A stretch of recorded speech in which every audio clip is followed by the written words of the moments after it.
In 1901, D.R. MacArthur started the Weld County Garage, selling buggies and shoeing horses for the dirt roads of Greeley, Colorado. It was started on at the original location of 8th Avenue and 10th Street. In 1908, Weld County Garage got a Buick dealership and started selling Buicks. I had a service station when I was 20, and believe it or not, my Amish dad co-signed my share of the service station.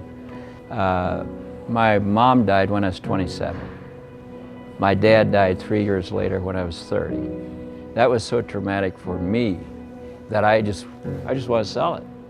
I really wanted to get in the car business, but I didn't really know how to sell cars. I wasn't sure. So I thought, well, I'll go to work for a dealership and just see how to do this. Came up here in '76. I was 36.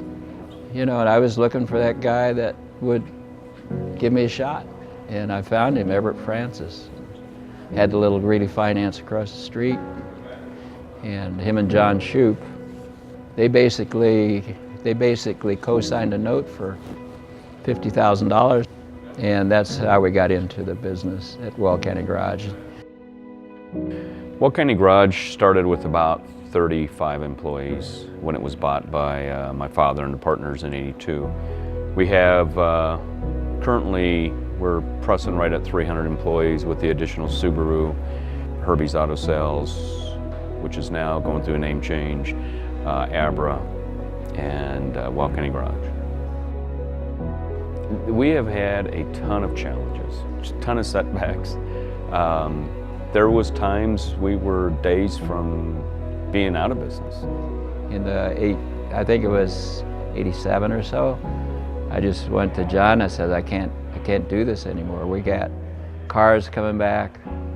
You know, Everett at the time, he was well-meaning, but he wasn't taking home the accounts, and he didn't have that tie with the customer. So all of a sudden, people weren't paying. That then caused us to buy out Everett.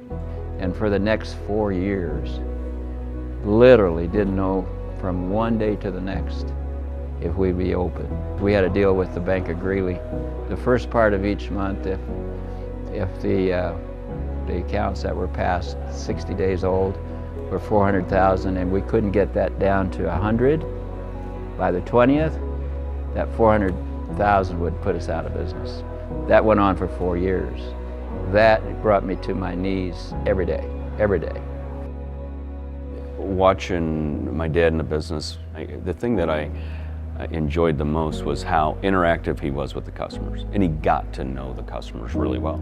Countless times. I bought a car from your dad. He wasn't a salesperson. He was a sales manager. But that's how he impacted customers. So back in the late 90s, we built a separate service facility for our fleet customers. We've been in the body shop since the 30s,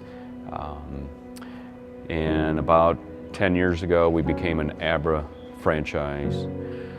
So in 2004 we were able to move the location to where it is currently. So after being here for 4 years, we were able to celebrate our 100th anniversary. As we've grown, it has been harder to create the same culture, to hold our culture, what's important to us, how do we treat our customers, how do we go to market, how do we focus more on quality versus quantity. I tell people every day that it's really the employees that make the organization, it's not me. We want this place to be where employees can grow professionally,